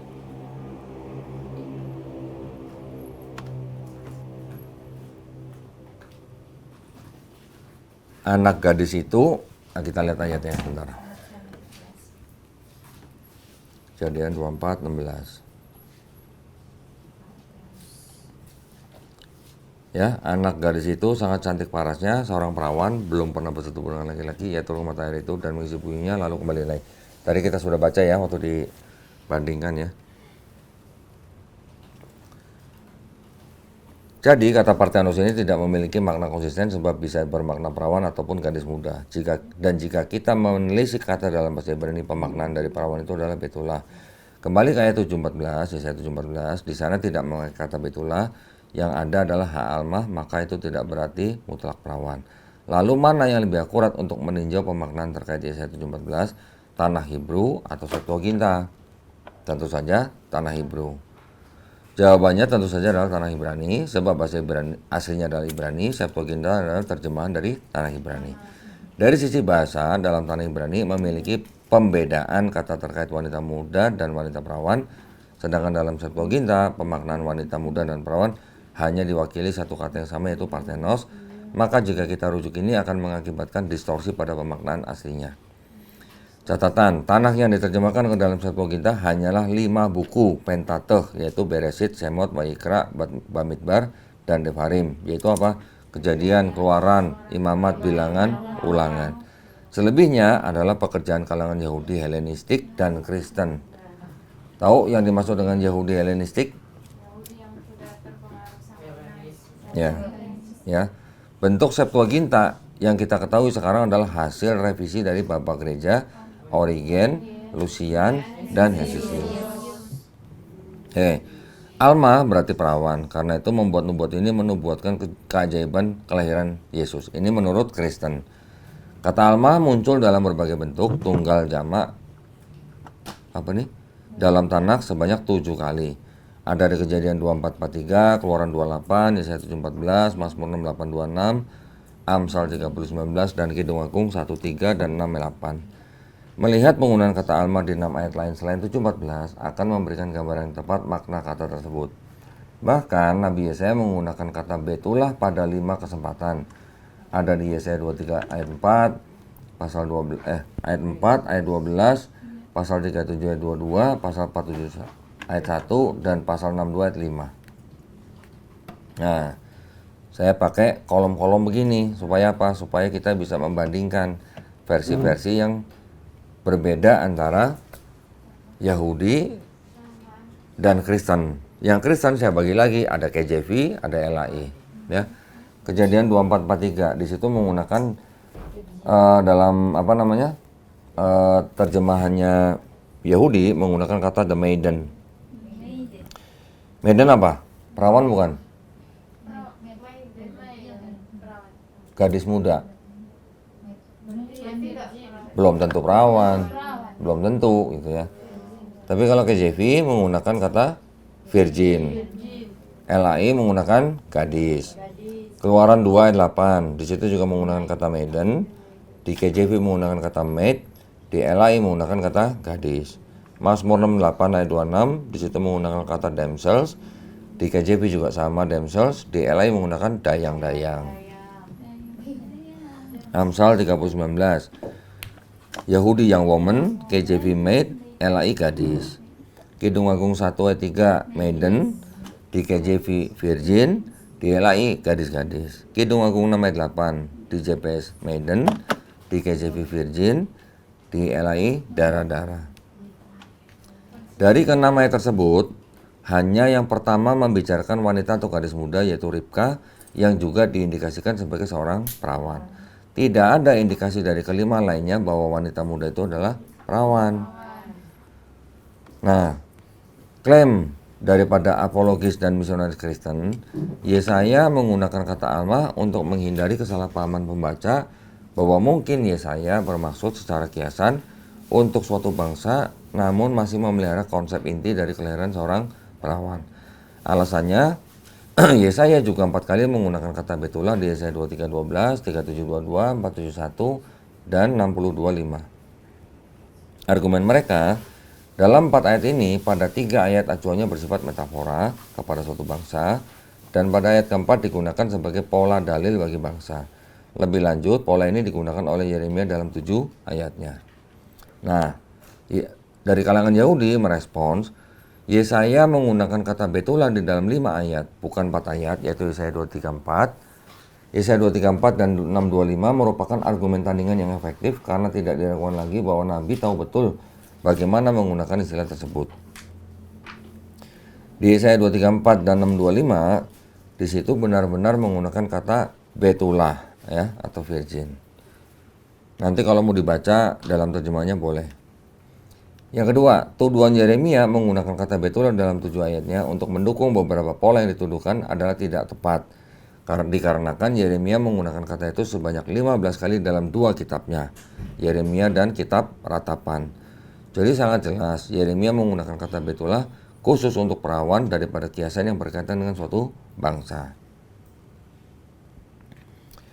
Yang ketiga, perbandingan Yesaya hanya dengan Yeremia tentu tidak sempurna. Bukankah akan sempurna jika dibandingkan dengan penggunaan kata ini di seluruh Bible? Kata betulah muncul 50 kali dalam Bible, 9 kali di Pentateuch 5 kitab Musa, sisanya 41 kali di seluruh tanah. Studi demikian akan menghilangkan keraguan bahwa kata betulah adalah kata yang tepat untuk seorang perawan. Kristen mengatakan nubuat Yesaya 7:14 adalah vis a vis dengan klaim Matius 1 ayat 23 untuk kelahiran Yesus yang ajaib. Dengan kata lain, Yesaya 7:14 adalah nubuat ganda. Nubuat ini mempunyai second leg atau kaki kedua gitu. Ya. Ini kata Kristen nih, yang juga ditujukan kepada kelahiran Yesus dari seorang perawan. Singkatnya, diklaim bahwa nubuat Yesaya ini terjadi 2 kali. Pertama di tahun 732 sebelum Masehi, kedua pada awal munculnya Kristen. Gimana? Apa yang bisa kita bayangkan dengan penulis Perjanjian Baru, khususnya penulis Matius dan Kristen dengan ayat itu? Mengadopsi ayat orang, kitab orang, dikutip dalam kitabnya mereka, dianggap sebagai penggenapan nubuat tersebut, tapi yang punya kitab itu bilang ini bukan buat siapa-siapa kecuali buat anaknya kedua Nabi Yesaya. Gimana dong? Malu nggak? Nggak malu kalau nggak ketahuan. Tapi kalau ketahuan begini gimana? Jangan sedih. Yahudi mengatakan yang disebut dengan nubuat ganda itu tidak alkitabiah atau tidak ada dalam kitab mereka, ya. Tidak ada bukti atau petunjuk dalam kitab manapun di tanah kitab Yahudi adanya penggenapan nubuat yang kedua. Tidak ada juga. Jika alma berarti perawan dalam Yesaya 7:14 dikenapi 2 kali, seperti yang diklaim Kristen, siapakah perawan yang pertama yang akan melahirkan bayi di tahun 732 sebelum Masehi? Ini pertanyaan yang telak gitu. Ya nggak? Iya. Kalau Kristen berani klaim itu adalah penggenapan 2 kali, terus yang pertama siapa? Tahu nggak Kristennya? Gitu. Kalau Kristen nggak tahu, berarti sebenarnya tidak ada yang namanya nubuat ganda. Gitu. Kalau mau bilang istrinya Nabi Yesaya, istrinya Nabi Yesaya sudah punya anak, masa perawan? Gitu. Yang ditanya adalah siapa perawan pertama?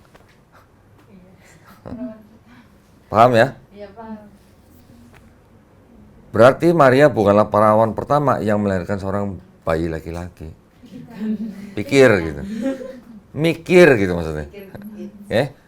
Bagaimana dengan Yesaya 7 ayat 15 dan 16? Kenapa tidak dipakai di Matius? Ya kan? Kenapa tidak dibawa ayat 15-16-nya? Ingat kan 15-16 tadi ngomongin apa? Dadi dan madu. Pernah nggak Yesus diceritakan di seluruh perjanjian baru makan dadi dan madu? Nggak ada. Pernah nggak di seluruh perjanjian baru Yesus dipanggil orang Immanuel gitu? Nggak ada juga. Sampai sini paham? Ini bisa jadi apa ya? Bisa jadi bahan materi yang sangat jitu untuk dipakai berdebat nih dengan para pendeta. Saya sudah pernah berdebat dengan pendeta, belum mulai debat aja udah ngaku kalah dia. Ya. Lihat ya, ayat 15-16 ya kan sudah ada ayat begini. Ini kita boleh tanyakan ke Kristen, apa kabar ayat 15-16 gitu.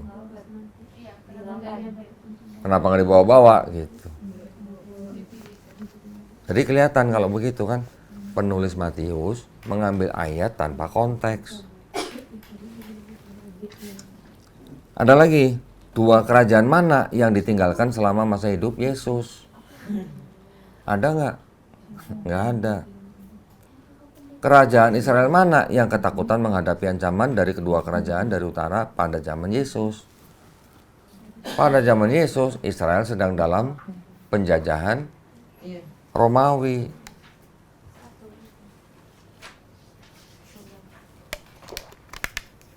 Ya, jadi kalau kita bawa konteks dari Yesaya 7 ayat 1 sampai 16, kita bawa ke Matius atau kita bawa kepada zaman Yesus, berantakan, nggak ada semua. Ya, di mana ayat kejadian Yesus makan daging dan madu tidak ada. Apakah ini semua masuk akal? Tidak menurut perspektifnya Yahudi. Jadi terlihat bahwa argumen nubuat ganda ini terlahir dari sebuah apa? Keputusan. Ya kan karena penulis Matius sudah terlanjur mengutip, sekarang harus dipertahankan, makanya mereka cuma bisa jawab nubuat ganda. Gitu. Itu udah putus asa, makanya dibilangnya nubuat ganda. Ya. Apologet Kristen mengklaim bahwa bahasa Ibrani tidak mempunyai tenses dalam bahasa Ibrani, meskipun mereka mengaku bahwa Ibrani modern punya tenses. Kata kerja yang sama dapat diterjemahkan ke bentuk lampau sekarang dan akan datang. Beberapa sumber Yahudi yang digunakan, Rabbi David Kimhi dan sebagainya. Meskipun ada beberapa kasus di mana waktu yang tepat harus disimpulkan dari konteksnya, 3 perfect tense bahkan imperfect tense secara umum ada dalam bahasa Ibrani. Ya, imperfect tense dapat dari 7 akar kata. Oh, ini contoh-contohnya nih. Ada bentuk sederhana, intensif, kausatif. Silakan teman-teman nanti adik-adik di sini yang mau atau berminat belajar bahasa Yunani, silakan ya. Itu adalah sebuah kelebihan atau keuntungan, silakan. Tapi jangan lupa bahasa Inggrisnya jangan sampai ketinggalan. Kalau belajar bahasa Ibrani aja, nggak bawa bahasa Inggris, oke, itu kelebihan. Tapi ruang lingkupnya tidak akan luas gitu. Ya. Saya juga dulu belajar bahasa Ibrani, tapi alhamdulillahnya saya dari kecil sudah belajar bahasa Inggris. Ketika saya belajar bahasa Ibrani, memang banyak yang mirip dengan bahasa Arab, ya, walaupun bentuk tulisannya beda, tapi cara penulisannya, ada tanda bacanya, itu kurang lebih sama dengan bahasa Arab, ya, karena ini yang disebut dengan bahasa Semitik. Semitik, apa tuh Semitik? Hah? Aramaik. Aramaik, Yahudi, Arab itu bangsa Semitik. Ya. Kenapa disebut Semitik? Karena mereka berasal dari keturunan Nuh, anak Nabi Nuh yang bernama Sem. Sem jadi Semitik gitu. Oke. Ini contoh-contoh kata-katanya ya. Saya tidak ahli dalam bahasa Ibrani, jadi saya hanya memberikan contoh. Ini hanya sebagai penguat aja, penguat daripada argumen. Bahwa bahasa Ibrani walaupun apa namanya yang modern sekarang itu ada semacam kayak ternyata tensesnya. Teman-teman tahu ya tenses ya? Ya. Kata hara dalam Yesaya 7:14 seperti sudah dijelaskan sebelumnya dapat berupa kata benda yang artinya wanita mengandung atau kata kerja yang artinya saya, kamu, dia mengandung, berubah dari orang pertama, kedua, ketiga feminim present tense. Di antara 40 penggunaan kata hara dalam konteks sedang mengandung, ada 8 kasus dari kata kerja yang berubah menjadi orang ketiga tunggal feminin present tense dalam tabel berikut ini. Wah, ini udah dalam lagi nih ya. Ini contoh-contoh ayatnya, contoh-contoh terjemahan yang benar, dan kita bisa melihat dari penerjemahan Kristen dan ada keterangannya di sini apa. Rata-rata Kristen itu menerjemahkannya sih di seluruh perjanjian lama rata-rata benar, rata-rata. Hanya khusus di ayat-ayat yang dianggap nubuat untuk Yesus, baru Kristen melakukan perubahan. Coba lihat. Perhatikan, dari Kejadian 11, 38, 24 dan seterusnya sampai 2 Samuel 11:5 kurang lebih sama kan terjemahnya? Tapi kenapa di Yesaya 7:14 aja jadi beda? Itu maksudnya.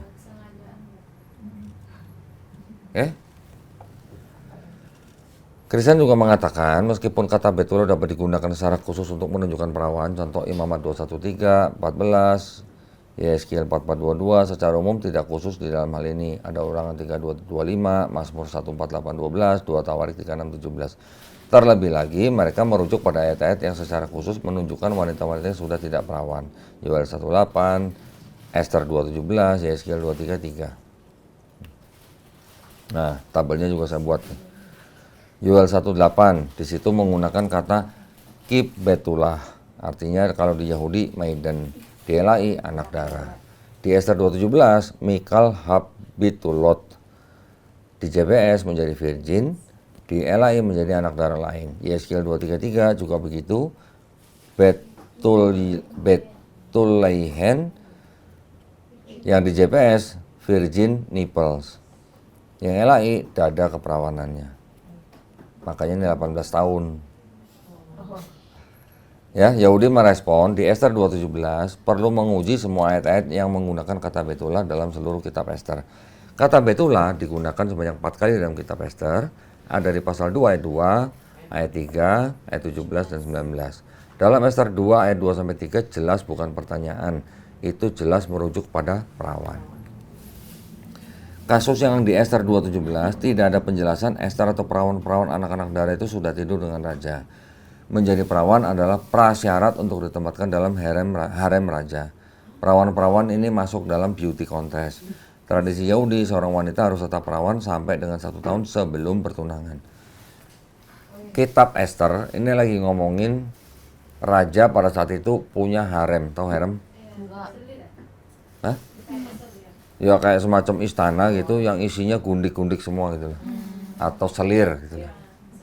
Nah, syaratnya apa? Perawan. Ini lagi ngomongin itu konteksnya ya. Di Ester 2, 19-20 mengklaim betulah bisa untuk bukan perawan adalah kesalahan bagi yang tidak memahami bahasa Ibrani, kitab Ibrani dan adat istiadat Yahudi. Ester 2, 19-20 adalah jelas-jelas pengumpulan kedua perawan-perawan untuk harem raja. Tidak ada keterangan bahwa wanita-wanita itu adalah recycle virgin atau perawan daur ulang gitu, yang sudah pernah tidur dengan raja gitu. Ya, jadi tahu nggak maksudnya? Kristen berdalih bahwa betulah itu tidak khusus untuk perawan. Terbukti di sini ini konteksnya bukan perawan yang sudah pernah tidur sama laki-laki. Kalau sudah pernah tidur disebut perawan, ya sudah bukan perawan lagi gitu. Oke.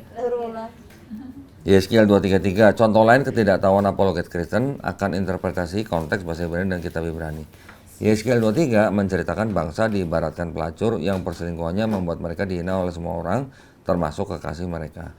Dua cabang Israel, Yehuda dan Efraim, juga sering disebut sebagai Israel, dimulai sebagai bangsa yang bersatu di Mesir, tetapi bahkan ketika masih di Mesir, mereka tidak memilih seperti yang dijelaskan dalam metafora ini, yaitu mereka mengambil praktek penyembahan berhala di Mesir. Nah, Kalau kita baca Yeskel 23 itu bahasanya jangan kaget, jangan buru-buru menganggap itu penistaan buat Tuhan ya.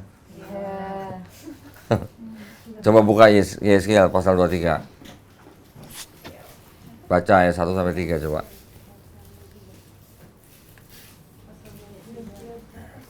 Pasal 23.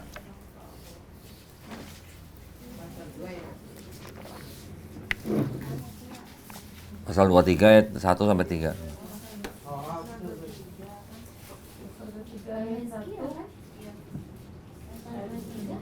Nah ini.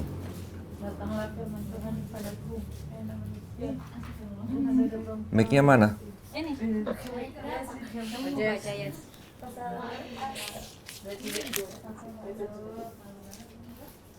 Datanglah firman Tuhan kepadaku, hai anak manusia, ada dua perempuan, anak dari satu ibu. Mereka melacur di Mesir. Mereka melacur pada masa mudanya. Di sana buah dadanya diremas-remas dan dada keperawanannya dipegang-pegang. Terus ayat 4. Nama yang tertua Ohola dan nama adiknya Oholiba. Mereka milikku, mereka melahirkan anak-anak lelaki dan perempuan. Mengenai nama mereka, Ohola ialah Samaria dan Oholiba ialah Yerusalem. Nah, ya. Kalau kalian baca baru sampai ayat 3, wah, penistaan nih gitu. Apa nih kok bahasanya begini nih? Ini cerita porno gitu kan. Tapi ternyata di ayat 4 disebutkan yang disebut dengan Ohola itu artinya Samaria. Samaria itu apa? Tempat di Palestina bagian utara. Ya, ada tempat namanya Samaria. Oholiba, Yerusalem. Yerusalem di mana? Di selatannya Palestina. Yang sekarang kita kenal sebagai kota Yerusalem. Jadi nama Ohola dan Oholiba gambaran atau apa? Kiasan gitu. Untuk dua tempat. Nah, memang bahasanya ya bersundal apa tadi, melacur. Itu TB2 berarti ya? Oke, yang kalau TB1 bersundal.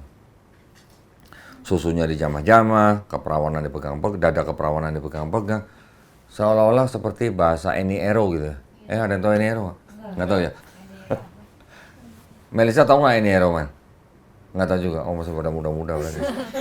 Yang tahu kayaknya gitu kayaknya. Oke, ini adalah gambaran atau kiasan. Tuh, Ohola berzina, ia sangat birahi pada kasihnya, bahkan sampai nanti ada kata-kata begini. Kiasan, ini kiasan. Ya, ini bukan cerita sesungguhnya. Iya, kalau bicara tempat itu berarti kiasan. Nanti sampai ada kata-kata begini nih.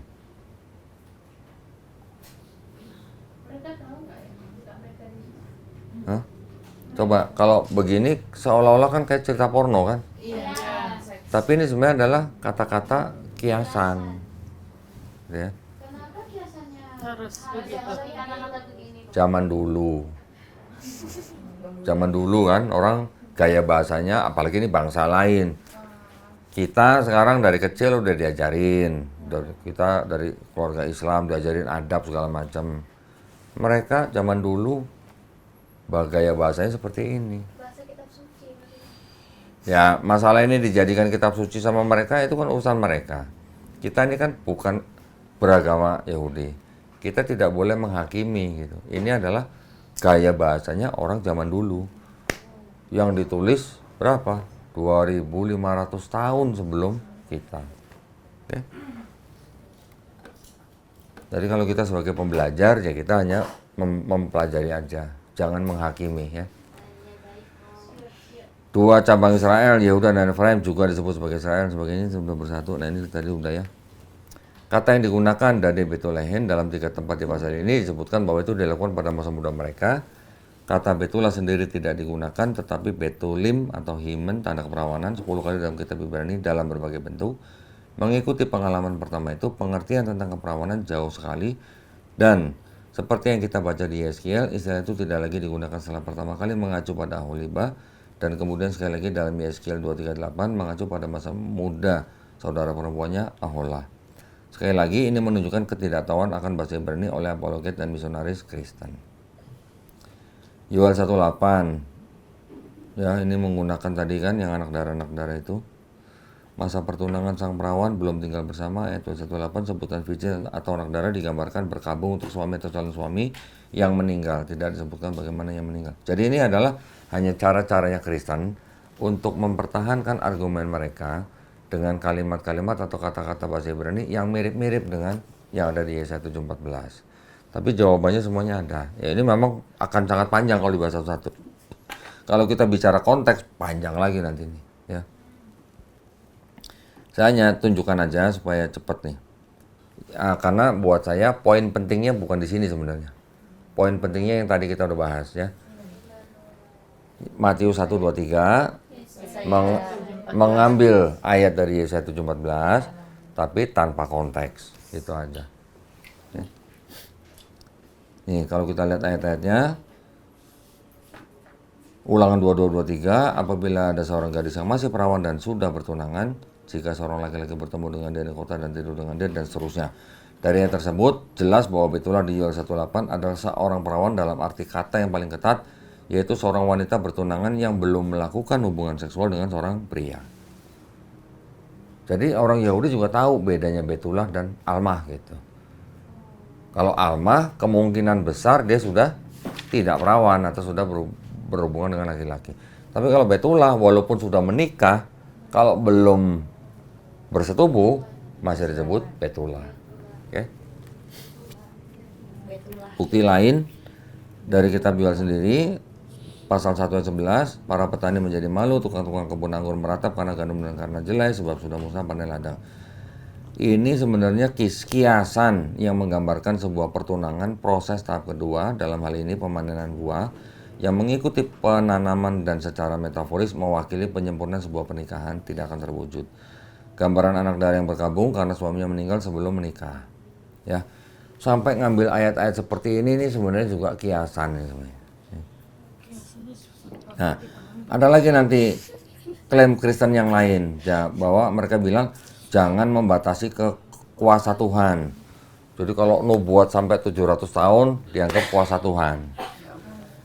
Menyangkal wanita dalam Yesaya 7:14 adalah seorang perawan yang mengandung dan tetap perawan Virgo intacta adalah membatasi kekuasaan Tuhan, kata Kristen.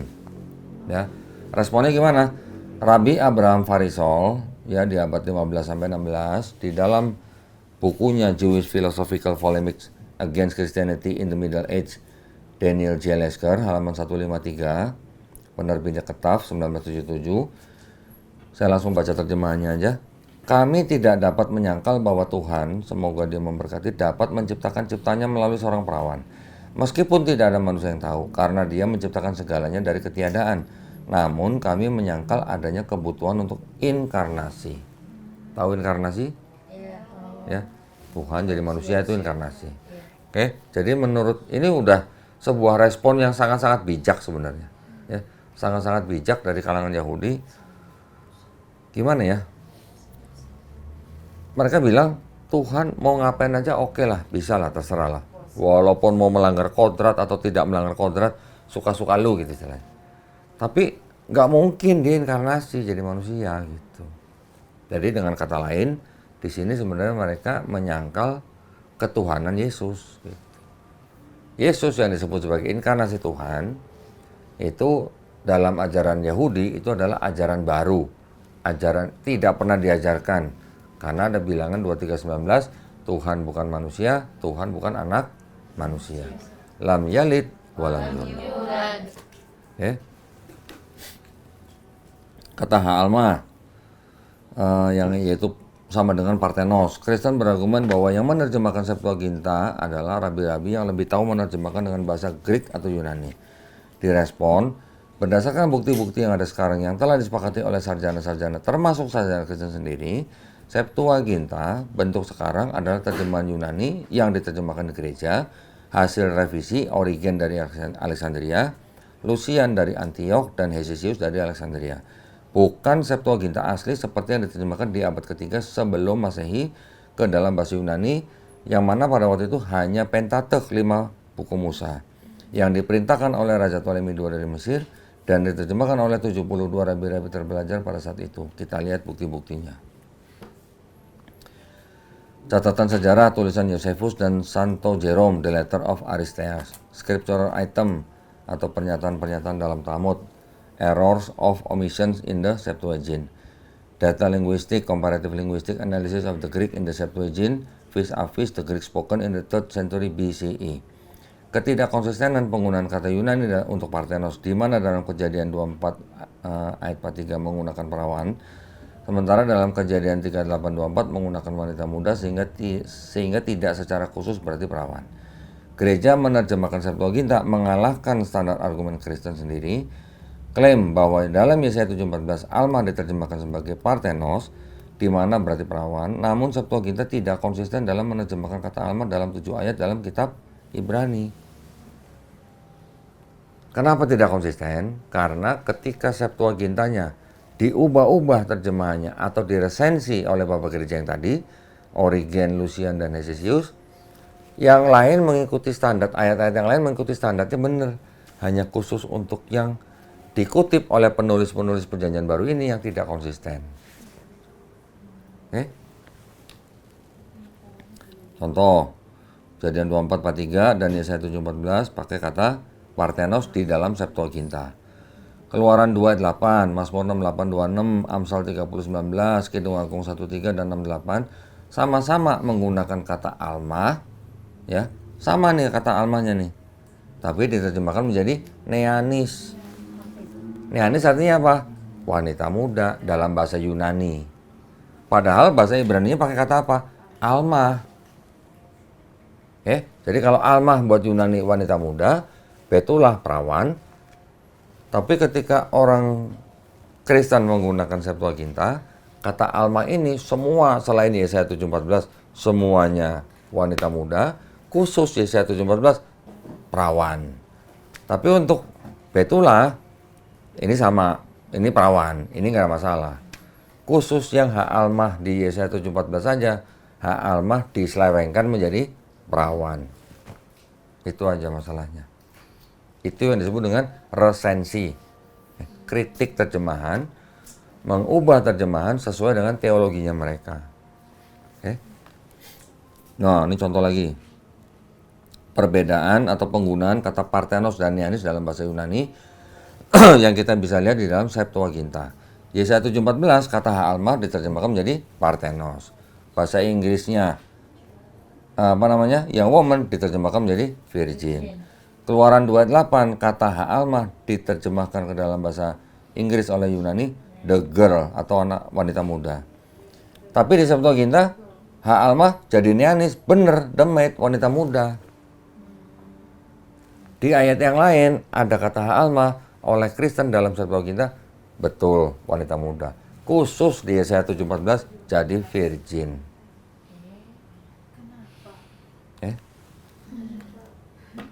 Kalau begitu, apakah Septuaginta dapat dipercaya? Pertanyaannya.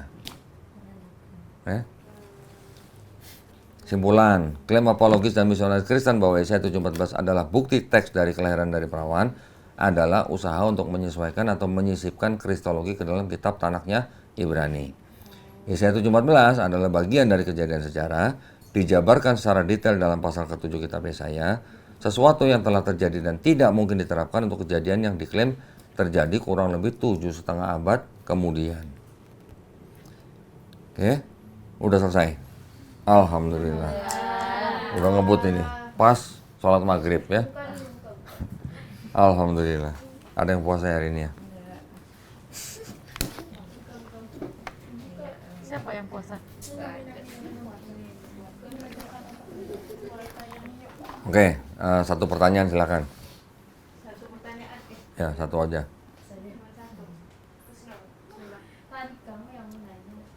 Ada yang mau tanya tentang ini? Atau pada bengong semua, pada nggak ngerti? Paham ya? Saya bisa ngelihat kalian sebenarnya paham. Cuman mungkin karena tadi pembahasannya mungkin terlalu teknis. Yang teknis-teknis itu nggak usah terlalu dicatat lah. Poin-poin utamanya aja ya. Tapi kalau mau bicara tentang teknis, pendeta ada yang berani meladeni untuk berdebat, baru kita bahas satu-satu. Ya.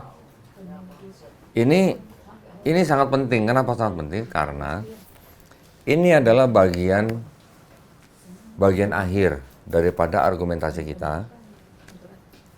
Ketika mereka sudah tidak punya jawaban lain tentang konsep keselamatan dalam perjanjian baru, akhirnya mereka akan bersandar bahwa Yesus itu benar dan Tuhan karena dinubuatkan di perjanjian lama.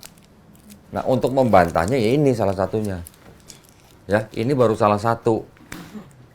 Yesaya 7:14, Yesaya 96, Yesaya 53, Mazmur 22, Mika 5 ayat 2, nanti ada Yeremia 31 dan banyak lain yang lain. Tapi yang jelas-jelas apa namanya ya? Jelas-jelas spesifik ayatnya sama persis dengan yang dikutip oleh Matius atau di seluruh penulis perjanjian baru, ini yang paling populer gitu. Ya, paling populer. Nanti kuliah berikutnya, sesi berikutnya kita akan bahas tentang Yesaya 9 ayat 6. Ya, saya mungkin juga sudah pernah spill, tapi kita akan lari seperti ini. Bahas satu-satu, linguistik, konteks, sejarah, dan perspektif. Kalau sudah begini, kalian tantang debat pendeta.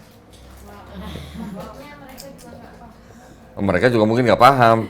Mereka pahamnya, oh ini ayatnya sama, inilah penggenapan nubuat. Taunya cuma begitu. Taunya cuma begitu. Kalau ditanya bahasa Ibrani, nggak tahu. Ditanya konteksnya, nggak tahu. Ditanya sejarahnya, apalagi. Ditanya perspektifnya, bodoh amat, kata gitu. Enggak. Gini, mereka menggunakan kitabnya Yahudi, tapi mereka nggak mau tahu perspektifnya orang Yahudi terhadap kitabnya orang Yahudi. Jadi ini mereka taunya sudah jadi perjanjian lama gitu. Kalau sudah jadi perjanjian lama, mereka pikir ini kitab saya gitu. Udah begitu aja. Jadi menguasai hal-hal seperti ini nanti akan apa ya? Udah tolong matiin. Apa tutup, beri. Nah, menguasai hal-hal seperti ini itu nanti akan bisa menutup atau membantah argumen-argumen mereka bahwa Yesus sudah dinubuatkan di perjanjian lama. Saya sengaja mengajarkan tentang hal ini supaya mahasiswa-mahasiswa yang saya ajarkan itu nanti menjadi kristolog-kristolog yang handal. Amin. Handal dalam arti bukan cuma ngomongin Yesus Tuhan atau bukan. Bukan cuma ngomongin Yesus disalib atau enggak. Atau siapa yang disalib, bukan cuma begitu aja. Kalau yang begitu-gitu penting, tapi tidak bisa tidak bisa dalam tanda kutip mematikan gitu. Mematikan dalam arti mematikan argumen gitu. Ya. Karena contoh nih ya, contoh. Saya sering bertanya kepada orang Kristen. Kamu sebagai orang Kristen, kamu taunya dosa kamu kan sudah ditebus dengan mati Yesus di atas kayu salib. Kamu cinta Yesus nggak? Cinta dong. Kalau kamu lihat Yesus mau disalib, kamu mau nolong Yesus atau mau bantu tentara nyalib Yesus?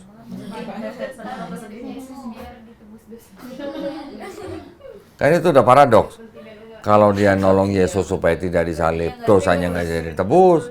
Kalau dia nolong tentara Romawi nyalib Yesus, kok tega bener gitu. Berarti nggak cinta kan? Setelah itu, dengan kebingungan seperti itu, kita tanya lagi, oke, kamu diam aja. Misalnya kamu diam aja. Nanti saya bilang, oh kamu tega bener, berarti kamu nggak cinta Yesus berarti kan?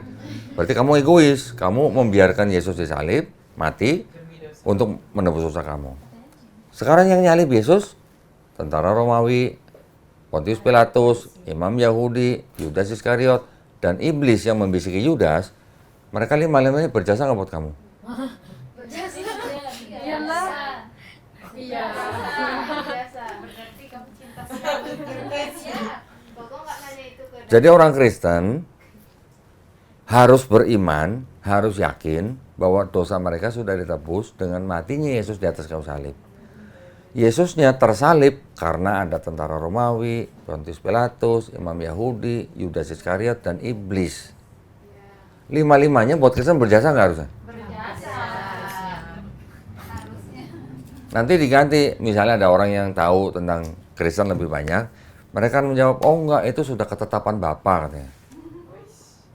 Sudah ketetapan Bapa katanya ini ya. Ini pendeta yang jawab begitu. Oke, kalau gitu pertanyaannya saya balik. Kalau begitu, apakah Bapak itu bekerja sama dengan iblis untuk nebus dosa kamu? Berarti iblis. Ya. Orang Kristen ditanya begitu, rata-rata diam. Tapi kalau pendeta yang jawab, oh enggak, itu karena Yesus sudah dinubuatkan di perjanjian lama. Itu jawaban pendeta akan begitu. Ketika pendeta bilang Yesus sudah dinubuatkan di perjanjian lama, inilah bagian kita. Mau yang mana? Sebutin aja mau yang mana. Yesaya 7:14, Yesaya 96, Yesaya 53, Mazmur 22, Mika 52. Sebutin aja. Kita bahas begini satu-satu. Berani nggak mereka? Gitu. Kalau sudah begini, mau kemana larinya mereka? Ya, kalau kita bisa membuktikan Kristen telah mengubah-ubah Tanakh punya orang Ibrani, ya kita tinggal tanya aja, jujur nggak gitu? Gitu. Nah, kita harus punya buktinya, kita harus punya Tanakhnya, kita harus punya tafsirnya, kita punya sumbernya. Oke? Ini nanti apa? UAS keluar nggak nih? Hah? Oh jangan. Oh, keluar aja. Oke, ya baik kalau gitu kita tutup ya, ini udah maghrib, kita segera sholat. Baik, alhamdulillah kita sudah selesaikan pertemuan ini walaupun agak terburu-buru, agak ngebut. Ya nanti kalau ada yang nggak jelas, kapan waktu boleh ditanyakan. Kita tutup dengan doa kafaratul majelis. Subhanaka Allahumma wa bihamdika asyhadu an la ilaha illa anta astaghfiruka wa atubu ilaik. Wabillahi taufiq wal hidayah. Wassalamualaikum warahmatullahi wabarakatuh. Assalamualaikum warahmatullahi wabarakatuh. Alhamdulillahirabbil alamin wassalatu wassalamu ala Rasulillah. Saya Doni Tan, senang sekali ingin memberitahukan sebuah informasi yang heboh nih ya.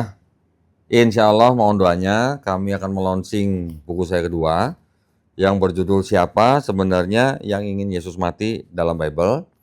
Ini adalah sebuah kritik konsep keselamatan dalam kekristenan yang insya Allah akan kita launching pada tanggal 31 Mei 2026 bersamaan dengan Fitrah Fest 2.0 yang akan kita adakan di Masjid Raya Bintaro Jaya tanggal 31 Mei 2026 pukul 9 pagi hingga pukul 9 malam. Nah, buat para pemirsa yang ingin mendapatkan buku saya, jangan lupa datang ke MRBJ untuk mendapatkan harga khusus dari 100.000 mendapatkan harga 75.000 dan juga giveaway spesial dari Doni Tan. Ya, insya Allah saya juga akan tanda tangan di buku ini untuk kalian yang beli di MRBJ 31 Mei 2026. Juga ada di Tokopedia, Shopee, dan juga siapa yang mau pesan langsung ke Melisa juga boleh di nomor 0896 30 300 300. Jangan lupa, jangan ketinggalan, jangan kehabisan. Assalamualaikum warahmatullahi wabarakatuh.